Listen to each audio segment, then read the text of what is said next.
NBA selalu saja punya teori konspirasi besar yang gak masuk akal di tiap eranya.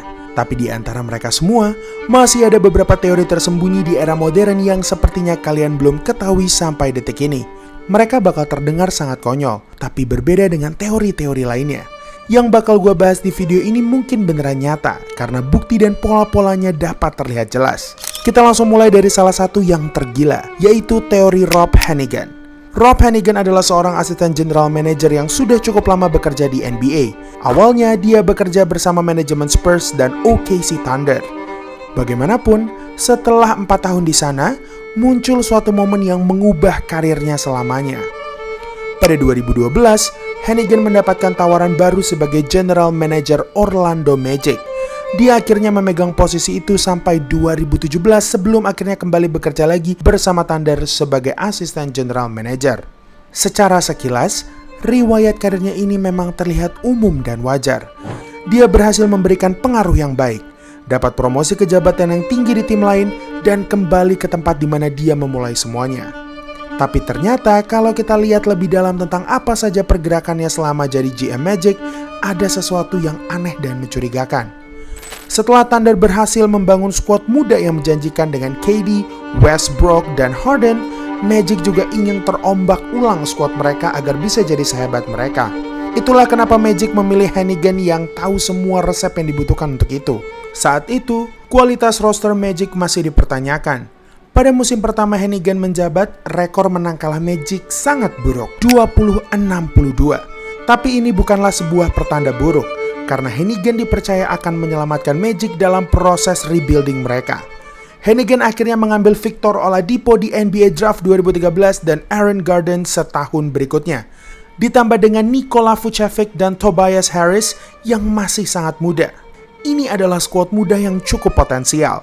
Dan ternyata rencana besar Hennigan gak berakhir sampai situ aja. Di NBA Draft 2016, Magic lagi-lagi mendapatkan pemain dengan talenta yang luar biasa, yaitu Domantas Sabonis di urutan 11. Mereka pada dasarnya sudah punya 3 calon pemain All-Star sekarang. Tapi justru di momen inilah Hennigan melakukan sesuatu yang janggal.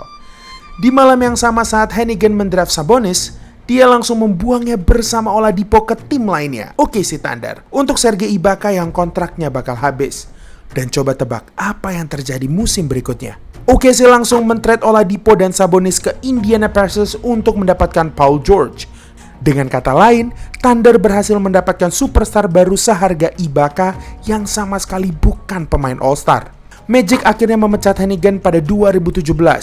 Dan selama masa jabatannya, Magic punya rekor menang kalah 132-278, terburuk dalam kurun 5 musim sepanjang sejarah tim. Setelah kembali ke Thunder sebagai asisten general manager, Hennigan turut berkontribusi besar dalam men-trade George untuk mendapatkan Shai Gilgeous-Alexander dan segudang draft pick. Hasilnya, Thunder akhirnya jadi juara pada 2025. Dan sepertinya mereka bisa menang lebih banyak lagi dengan Shai yang lagi di masa prime-nya sebagai MVP NBA. Ada beberapa orang yang percaya kalau Hennigan adalah agen rahasia OKC Thunder.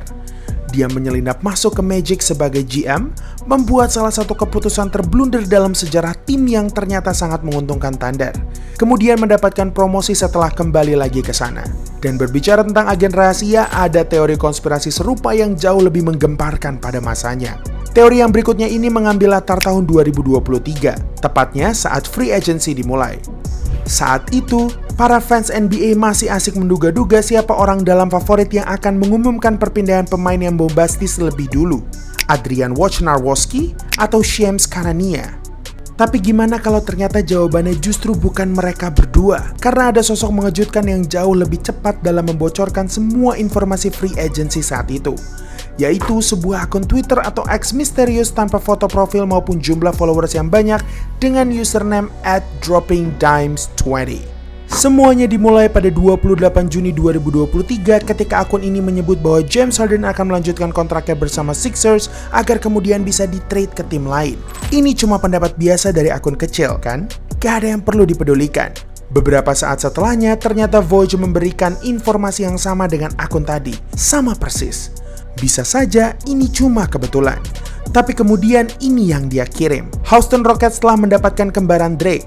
Kalau kalian belum tahu, yang dimaksud kembaran Drake adalah Fred VanVleet. Dan ya, hal yang sama terulang lagi. Gak lama setelah tweet itu dikirim, Void juga memberitakan kalau VanVleet bergabung dengan Rockets. Sudah ada 2 pemain bintang yang infonya dibocorkan dropping dimes, tapi dia masih punya lebih banyak lagi. Ini contohnya. Kalau kamu mau Bruce Brown main di timmu, lupakan saja. Kecuali kalau kamu adalah fans Pacers. Saat itu, reputasi Bruce lagi bagus-bagusnya setelah jadi pemain kunci dalam kejuaraan Nuggets. Setelah itu, Void juga langsung melaporkan info itu, siklus yang sama. Semua bocoran dari dropping dime selalu benar. Sampai-sampai Twitter mencoba untuk mematikan akun itu. Tapi dia nggak menyerah begitu saja. Malah dia lagi-lagi memberikan info yang akurat kalau Harden akan bermain di Los Angeles. Karena nggak lama setelah itu, Void langsung nge-tweet kalau Harden resmi di-trade ke Clippers. NBA benar-benar mencoba untuk membungkam akun ini, tapi mereka gagal. Jadi, siapa sebenarnya sosok di balik akun dropping dimes dan siapa sumbernya? Ternyata nggak butuh lama untuk mengetahui asal-usulnya, karena dia sendiri langsung memberikan jawabannya. Dia mengaku pernah bekerja di NBA dan agensi besar, jadi dia tahu desas-desus di antara para agen pemain. Jadi dropping dimes kemungkinan besar adalah mantan agen NBA. Tapi sampai sekarang kita belum tahu secara pasti siapa namanya. Dan bisa saja dia adalah seorang pemain atau GM. Bagaimanapun, tetap nggak ada satupun yang tahu kecuali dropping dimes itu sendiri. Tapi teori konspirasi yang setelah ini mungkin jauh lebih gila lagi, yaitu tentang settingan first overall pick di NBA Draft 2010. Gue sebut ini gila karena orang mana yang berusaha mati-matian untuk memberikan first overall pick ke Washington Wizards, tim yang biasa-biasa saja dan gak seterkenal Lakers, Celtics, atau Warriors. Ternyata apa yang sebenarnya terjadi dengan Wizards pada saat itu jauh lebih serius dari apa yang kalian bayangkan. Saat itu Wizards punya salah satu pemain guard terhebat di NBA, yaitu Gilbert Arenas. Dia punya rataan 29 poin per game dan sudah dinobatkan sebagai All-Star serta All-NBA 3 kali. Wizards bisa dibilang sudah cukup kuat untuk berkompetisi dan jadi kandidat juara di wilayah timur. Tapi yang terjadi pada Arenas pada Desember 2009 mengubah segalanya. Saat itu, Arenas dan rekan setimnya, Javaris Crittenton, terlibat dalam perdebatan yang hebat tentang perjudian.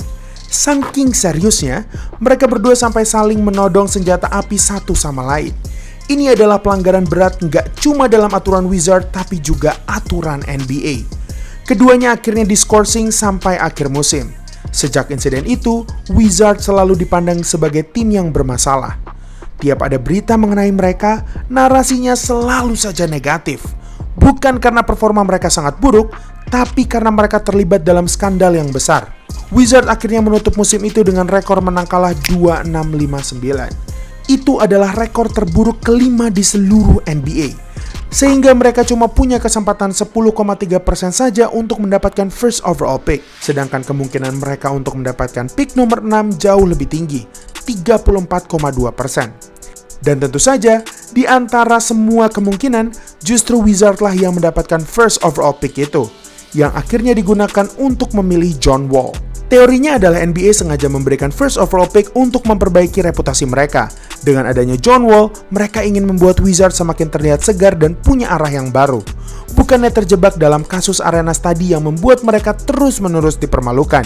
Tapi itu bukanlah satu-satunya momen di mana first overall pick di NBA Draft disebut sebagai settingan. 2 tahun setelah Wizards, sekarang gantian New Orleans Hornets. Sama seperti Wizards, New Orleans Hornets juga sering menjadi sorotan beberapa bulan sebelum NBA Draft. Musim itu, mereka sudah setuju untuk mengirim superstar mereka, Chris Paul, ke Lakers. Tapi trade itu akhirnya nggak berhasil. Karena komisaris NBA saat itu, David Stern, yang sekaligus jadi bos Hornets karena saat itu NBA sedang mengambil kepemilikan Hornets, memutuskan untuk membatalkan trade itu. Gak lama setelah itu, mereka akhirnya men-trade Chris Paul ke Clippers. Dan akhirnya Hornets mengakhiri musim reguler dengan rekor menang kalah terburuk keempat di NBA, 21-45. Peluang Hornets untuk mendapatkan first overall pick adalah 13,7%. Saat itu kandidat terkuat untuk jadi first overall pick adalah Anthony Davis, salah satu pebasket kuliah terhebat dalam sejarah. Bahkan saking hebatnya, dia langsung terpilih untuk bermain bersama timnas Amerika di Olimpiade sebelum dia menginjakan kaki di NBA. Ini adalah timing yang cukup mencurigakan. Ingat yang tadi gue bilang kalau NBA mengambil alih Hornets? Itu karena petinggi Hornets saat itu ingin menjual tim ini, tapi nggak ada satupun yang mau beli. Keuangan mereka sangat tidak stabil dan berdarah-darah. Dan ya, akhirnya Hornets yang mendapatkan first overall pick dan Anthony Davis.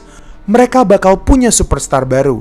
Dan di saat yang sama akhirnya ada yang mau membeli Hornets, sehingga mereka langsung kembali jadi tim yang sehat lagi.